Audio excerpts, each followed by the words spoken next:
Bueno, buenas tardes.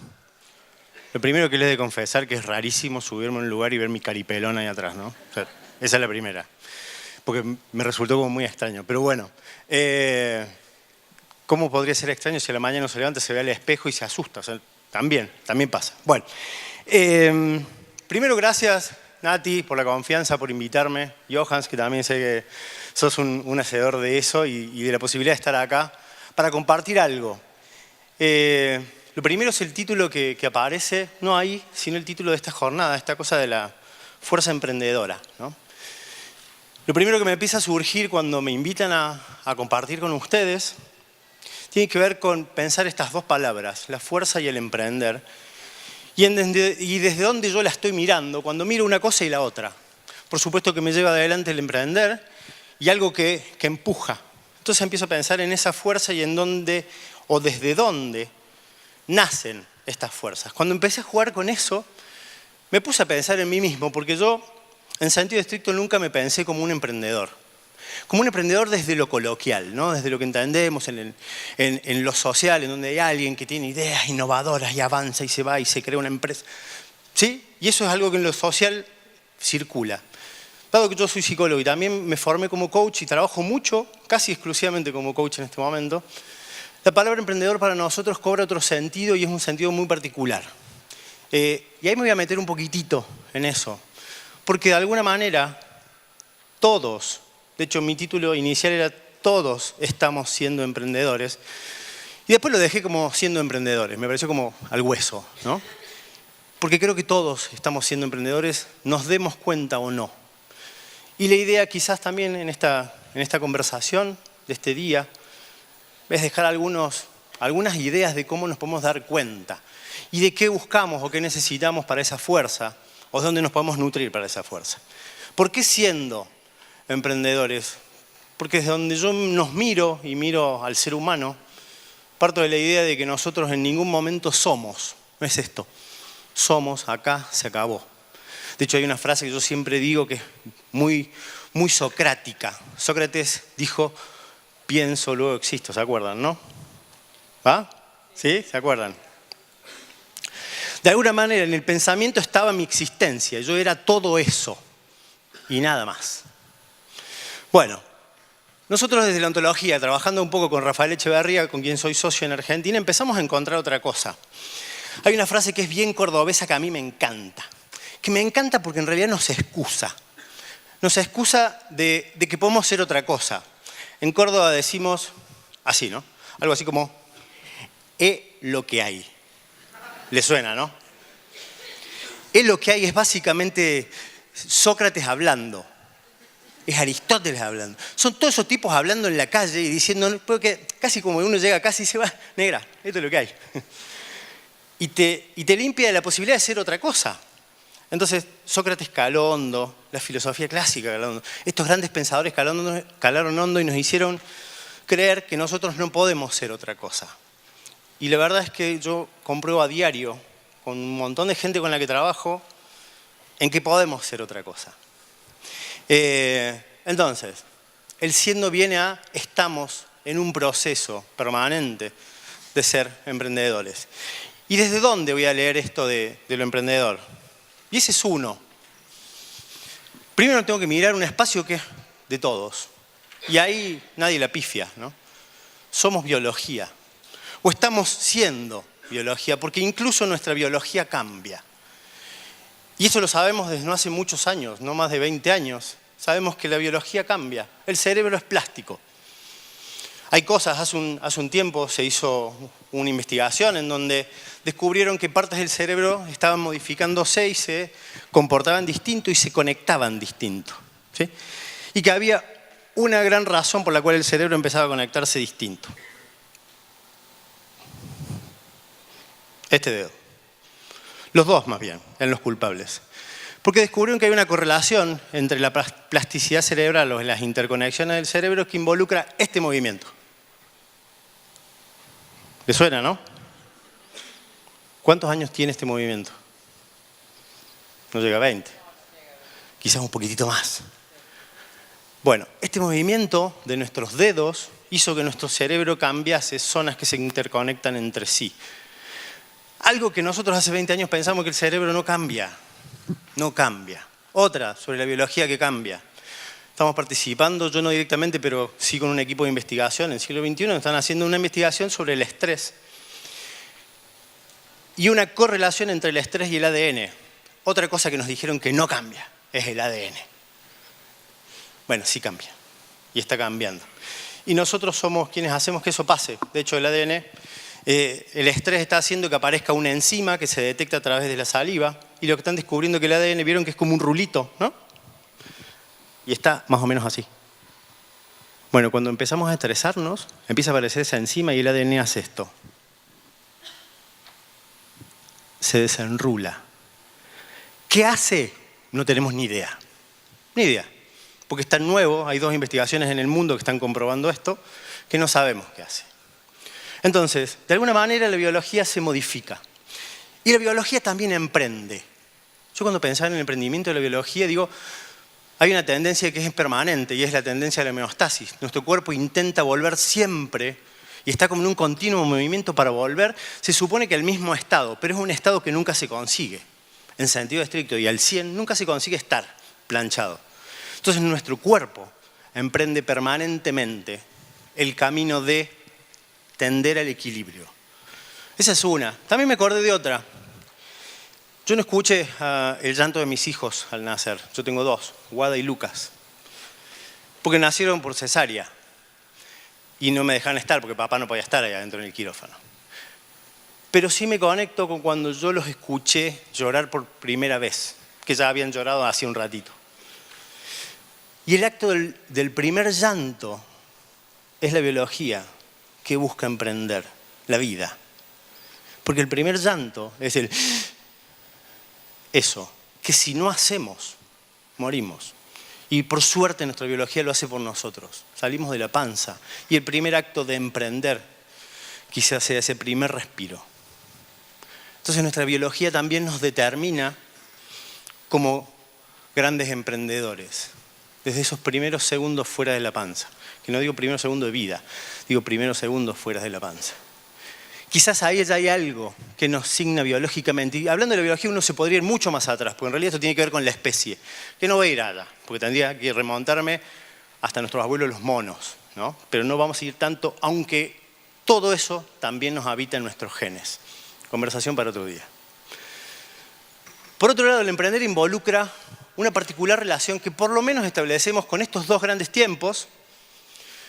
Y falta uno, que es el está en el medio. El tema es que el presente es tan raro porque decimos estar aquí y ahora y ya es pasado. En el instante en que lo dije es pasado. Pero cuando lo estoy pensando podría ser futuro. Entonces estamos permanentemente en ese pivoteo entre este pasado y este futuro. Emprender involucra una relación particular con el futuro, que es ya, ¿no? Que es un instante después. En ese instante algo se pone en juego y que también tiene que ver con el pasado.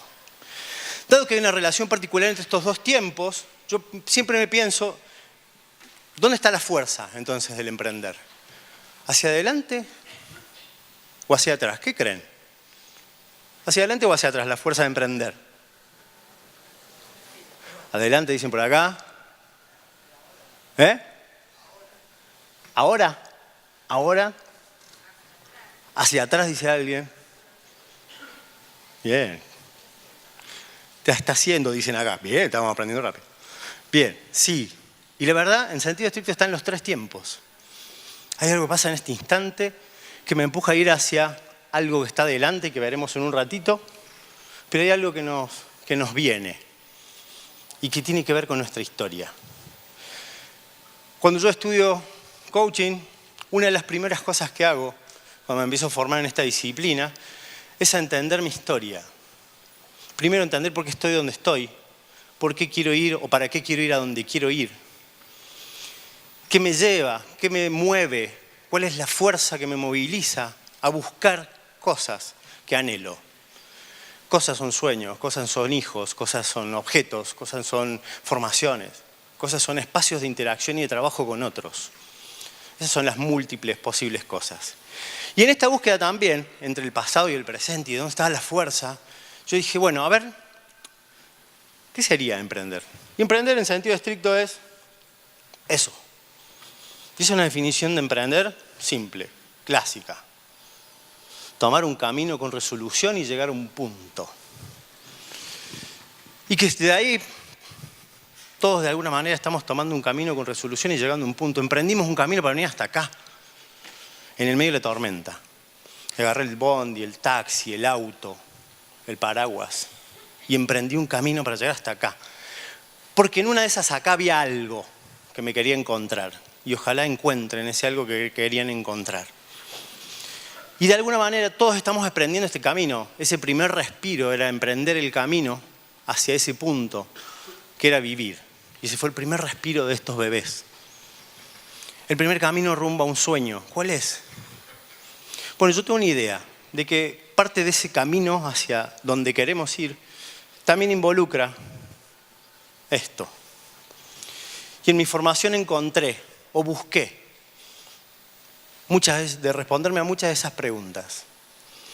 Quien está ahí es mi hija, que me emociona de verla. Ella es la Guada.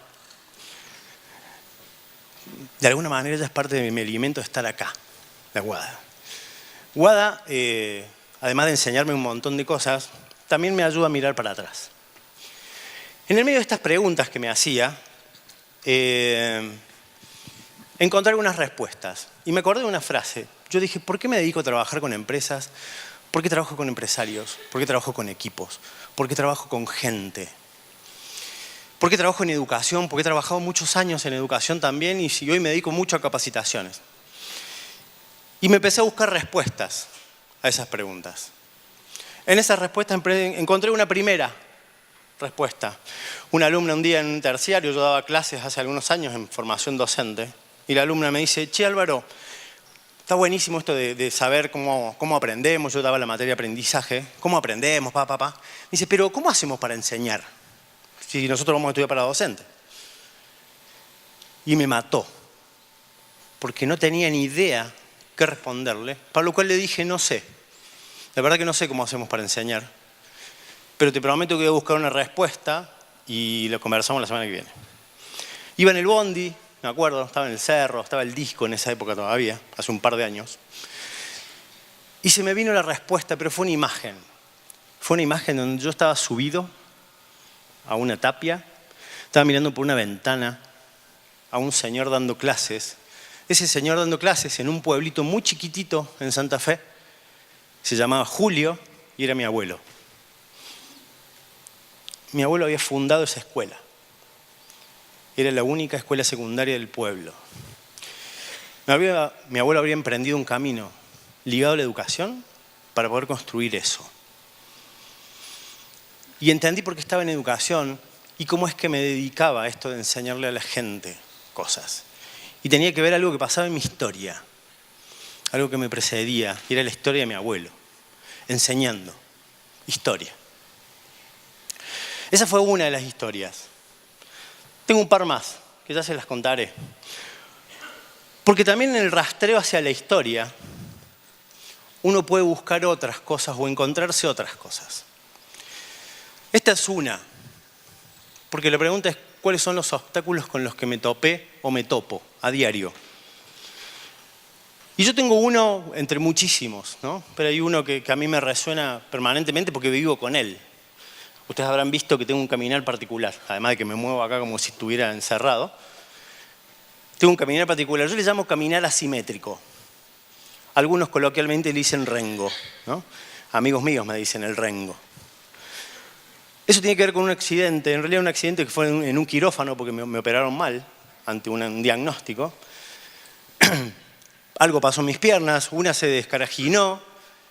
Y eso me impidió, fueron mis grandes obstáculos, y fue la biología la que se puso, me impidió muchas cosas. Quería correr, no podía correr. Era lento, llegaba tarde. Quería correr una carrera y estaba al final tranquilísimo. Jugar al fútbol de 10, dale, vamos. Y no había forma. Y en esa época, que era de más chico, pero más de adolescente, cuando me empecé a encontrar con estas cosas de los desafíos, dije, esto que pasaba a ser un obstáculo, ¿cómo hago para otra cosa? Y empecé a encontrar la posibilidad dentro del obstáculo. Y aprendí a usar mis manos. Y fui guitarrista. Y soy guitarrista. Era rockero, de hecho. En una época tenía el pelo un poco más largo y más negro. Y tachas y todas esas cosas. De hecho, estar con el micrófono acá me dijeron, ¿cuál querés? No, el micrófono. Esto es lo más rockero que puedo estar en este momento de mi vida. ¿Y por qué empecé con guitarra? Primero porque los gambas no me iban a salir a tocar la viola, está claro, ¿no? O sea, una. Segundo porque no requería mis piernas. Y tercero, y esta es la razón más importante, y ese era mi camino a llegar ahí, creo que se lo imaginan. ¿Cuál? ¿Las? La pinta no sé, pero las chicas seguro. Había que sopar minita. Yo me sentía más solo que en la isla de Gilligan. Claro, o sea, uy, qué viejo que estoy estudiando el DNI así a cada rato acá, ¿no? Los que no conocen vayan y googleen la isla de Gilligan. Entonces, el tema era, había algo que motivaba y que llevaba. La fuerza estaba en un lugar en donde yo no estaba mi obstáculo, había otra cosa que buscar. Pero mi obstáculo me alimentó como tal a ir hacia otra cosa, a encontrar mis manos. Después encontré que en el fútbol podía ser muy bueno y de casualidad. ¿Cómo qué? Como arquero. Y como arquero lo descubrí un día, me acuerdo del día en el secundario. A mí nunca me elegían para jugar al fútbol. Porque clase era malazo. De defensa no servía porque me pasaban parado. De delantero medio, menos campo, nada, no había forma. Y un día me dijeron, bueno, dale, no queda otra, anda al arco. La rompí, ni yo sabía que la iba a romper. De ahí siempre fui el primer elegido, porque claro, el arquero era el que zafaba de los goles. Entonces, arquero. Pero vuelvo, ¿no? En esta cosa de algo que me lleva hacia adelante, hay una respuesta que está atrás también. Y la respuesta estaba en mis obstáculos, no estaba necesariamente en mis posibilidades. O mis posibilidades aparecían junto a mis obstáculos. Y seguí buscando, porque ahí me encontré de esto, seguí buscando y me encontré con una historia más por lo menos, que me llevó a las empresas. Un día conversando con mi viejo es un emprendedor, fue un emprendedor, fundó una empresa de informática en Río Cuarto, y desde ese lugar mi viejo me dijo, un día en la puerta de su escritorio, Álvaro, te quiero contar una historia. Me lleva a la puerta de su oficina y me dice, ¿qué ves? Y yo empiezo a describir cosas del centro de cómputos, ¿no? Cosas, resmas, monitores, cosas. Y de repente, digo, bueno, no, la verdad, viejo, no sé lo que me estás queriendo que busque, pero no veo. No, me dice, no lo encontraste todavía, pero ¿sabes qué estás viendo? Gente, me dijo. ¿Cómo que gente? Sí, está viendo gente que va a hacer que esta empresa esté acá cuando yo ya no esté. Algo así me dijo ese tipo. Este recuerdo me vino hace un tiempo atrás. Y la verdad es que pasó, porque eso me lo dijo un viernes y el día del martes me avisan que él ya no estaba, porque había muerto. Su empresa está acá, todavía vive, desde el año 90, porque hubo gente que estuvo ahí.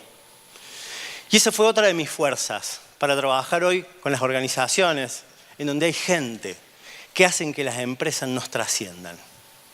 Las empresas, instituciones, organizaciones nos trasciendan. Y la fortaleza estaba en esa reunión, en esa conversación que un día descubrí. Fue parte de mis búsquedas también. Y ahora hacerles una invitación, porque me acaban de decir que me quedan 5 minutos, que deben ser 3 ya. Una invitación que tiene que ver también con conectar un poco con el futuro. Nosotros en los programas de formación de coaches, muchas veces Alicia Pizarro, que es la esposa de Rafael, nos invita a hacer un ejercicio que es como un ritual. Los rituales son fantásticos. Esto es un ritual. Año a año, E+E hace este espacio en donde nos encontramos, juntamos nuestras energías y alineamos y miramos hacia dónde seguir, aprendiendo juntos, ¿no? Y en general los rituales simbolizan eso y son súper necesarios en la especie, en nuestra especie. Nosotros hacemos un ritual que involucra esto, una piedra. Y ahora yo les voy a pedir, ¿sí?, que elijan una piedra, la que más les guste. Nos gusta la idea de la piedra, porque cada piedra para nosotros significa una meta, un sueño, un desafío, un logro. Y es la piedra la que simboliza, porque es la dureza de la piedra. Es porque va a resistir al tiempo, va a resistir a todo lo que me pase, porque es ese sueño, ese objetivo, ese anhelo que quienes emprendemos tenemos permanentemente, renovando. Entonces, cuando tenemos esa piedra, ¿la tienen? ¿Sí? ¿Tienen ese nombre, esa piedra? Pónganle un nombre, un sueño, un desafío, un objetivo, algo que quieren lograr. ¿Lo tienen? ¿Sí? Cuando decimos fuerza, la fuerza en general no se ejerce así. La fuerza que viene de atrás. Y ahí juntamos los tiempos. En 3 tiempos se junta la fuerza necesaria para arrojar ese sueño, ese objetivo, a donde lo querramos poner. Con esa dureza va a resistir para que lleguemos y seguramente nos esperará otro y otro. Entonces yo les quiero hacer una última invitación para cerrar esta conversación. ¿Quieren? Voy a pedir que se paren un segundo.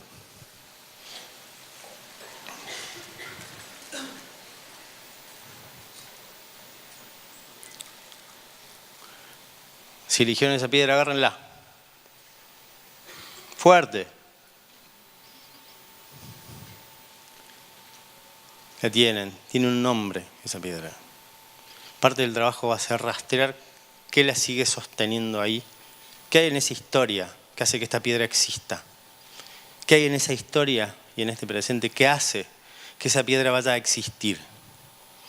Porque lo que nosotros hacemos en el programa de formación también involucra que arrojemos bien lejos esa piedra.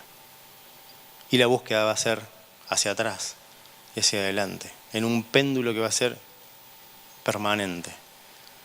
¿Quieren arrojar esa piedra? Un segundo. ¿Me acompañan?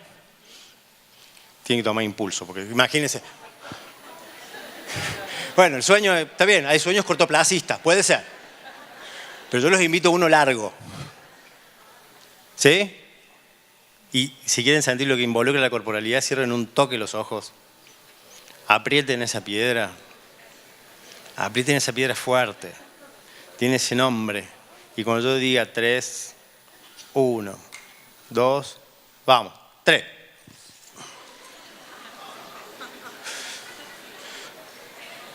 Por suerte no era en serio, porque si no imaginan, lapidado en este momento, ¿no?